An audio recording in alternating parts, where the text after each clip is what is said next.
안녕하세요. 비긴 성형외과 이주철 원장입니다. 오늘은 많은 분들이 쉽게 접하고 계시는 코필러와 그리고 코 실리프팅에 대해서 장단점에 대해서 자세히 말씀드리도록 하겠습니다.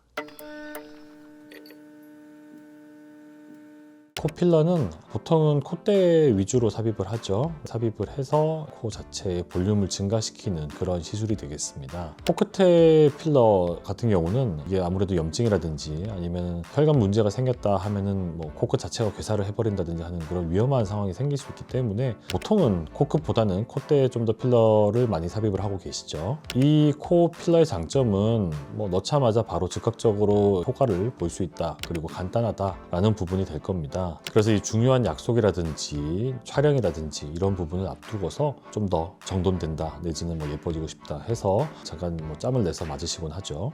예전에는 뭐 한동안은 칼슘 필러도 많이 이제 유행을 또 했었는데, 이게 문제가 생기면은 제거가 어렵고 그런 부분이 있다 보니까 요즘 이제 히알루론산 필러로 다시 이제 회귀를 했죠. 그래서 이 히알루론산 필러를 맞는 경우가 요즘은 대다수가 될 텐데요. 히알루론산 같은 경우를 코에 삽입을 했을 때는 아무래도 이게 뭐 물성이 조금 무른 그런 성질이 있다 보니까 점도가 조금 이제 떨어지고, 처음에 넣고 나서 그 다음에 이제 좀 볼륨이 좀 떨어지니까 이걸 좀 다시 또 채워주기 위해서 또 시술을 거듭하고 또 흡수되고 또 이렇게 채워주고, 자기도 모르면서 좀 퍼지는 그런 경향이 점점 더 심해지는 부분이 있을 거예요. 그래서 이제 흔히들 얘기하는 아바타 코, 콧대가 되게 넓게 볼륨은 좀 많이 들어가 있는 그런 형태를 띠기도 합니다. 그리고 이 필러는 조금 주의가 필요한 부분이 있죠. 필러가 코에 잘못 주입이 되는 경우에는 아무래도 코가 이제 혈관이 되게 복잡한 부위다 보니까 큰 혈관도 지나가거든요. 이 혈관이 막혀서 괴사가 진행이 된다든지, 좀 강한 힘으로 필러가 들어갔을 때 이 동맥을 타고 또 안쪽 깊이 들어갔다가 다시 이제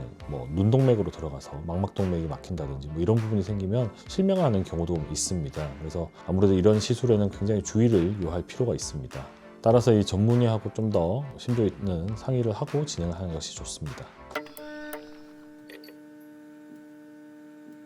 그리고 이제 다음으로는 이 실리프팅. 보통 이 코에는 돌기실을 삽입을 해서 이 돌기가 주변 조직에 걸리면서 다른 조직들 당겨 올라가서 걸려 있을 수 있게끔 코끝을 올려준다든지 하는 부분으로 사용하기도 하고, 내지는 이 실 자체가 들어감으로써 볼륨이 조금 더 증가를 하기 때문에 볼륨 이펙트를 노리고서 이제 삽입을 하기도 합니다. 경우에 따라서는 실과 더불어 뭐 필러까지도 삽입을 하고 그런 경우도 계시거든요. 코 실리프팅의 장점은 아무래도 뭐 절개가 없고 바늘 구멍 하나를 통해 가지고만 들어가기 때문에 붓기가 적고 부담도 적고 회복도 빠르고, 그래서 이제 수술에 대해서 아무리 좀 걱정이 되시거나 부담이 있는 분들이 많이들 이렇게 시도를 하고 계십니다.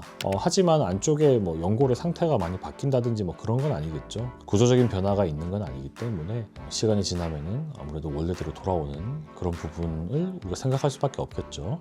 특히나 뭐 실 한두 개 정도 가지고는 힘을 거의 잘 못 받아내죠. 코끝이 또 유독 무거운 사람들은 좀 더 심할 것이고, 짧으신 분들, 낮으신 분들 대부분은 뭐 피부나 이런 부분들이 좀 타이트하고 이런 경우가 많기 때문에 결국엔 다시 돌아갈 가능성이 훨씬 더 큽니다.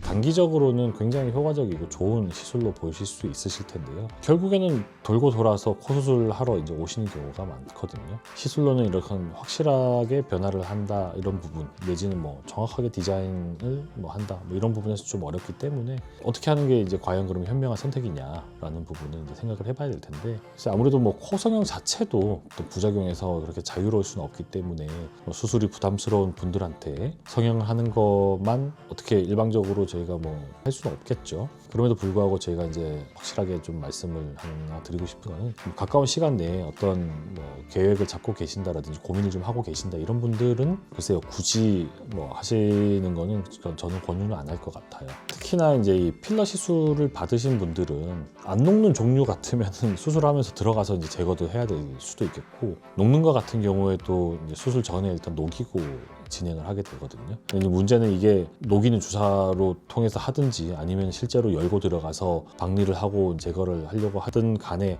상관없이 일단은 뭐 100% 제거가 일단 힘들다라는 부분이 일단 있죠. 히알루론산을 녹이는 그런 히알루로니데이즈라는 그런 효소는 히알루론산을 녹이는 거지 히알루론산끼리의 가교를 하는 이제 물질까지 같이 녹여주는 건 아니기 때문에 뭐 그런 부분은 일부 남을 수 있다. 그리고 이제 뭐 실까지 이제 사용을 했다. 뭐 한두 개 들어가 있는 경우라면 그래도 이제 뭐 남아 있다면 제거를 한다든지 아니면 흡수가 진행이 됐다면 뭐 일부 두고 진행을 하기도 하는데 이게 안쪽에 뭐 너무 뭉텅이로 들어가가지고 이렇게 있는 경우라면은 하나씩 계속 잡아 뽑아서 제거를 하고 나면은 거기가 되게 푹 꺼져 있거나 뭐 이런 평평해져 있거나 이런 부분도 생기거든요. 보통 흔히 말씀드리는 게 안쪽에 뭐 아무리 제일 깊은 쪽에서 그게 매끈한 걸 깔아 놓는다고 하더라도 둘러싸고 있는 어떤 겉 주머니 뭐 이런 부분이 울퉁불퉁해져 있는 상황이라면 수술을 통해서 그거를 또 매끈하게 만들기에는 좀 한계가 있다라는 부분이 있기 때문에 특히나 실 다발로 이렇게 삽입하는 그런 경우는 조금 피하시는 게 저는 좋다고 생각을 합니다.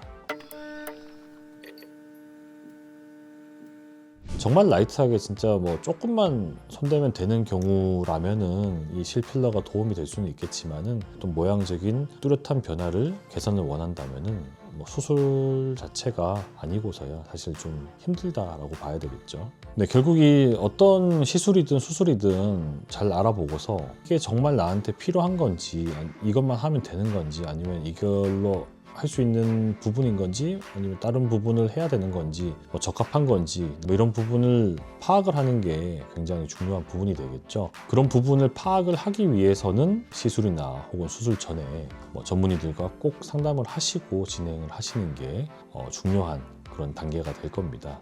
자, 오늘 영상이 코의 변화를 조금이라도 꾀하고 싶은 분들한테는 도움이 되시길 바라고요. 또 궁금하신 게 있으시다면 댓글로 남겨주시길 바라겠습니다. 낮에도 밤에도 아름답게 불철주야 이주철이었습니다. 감사합니다.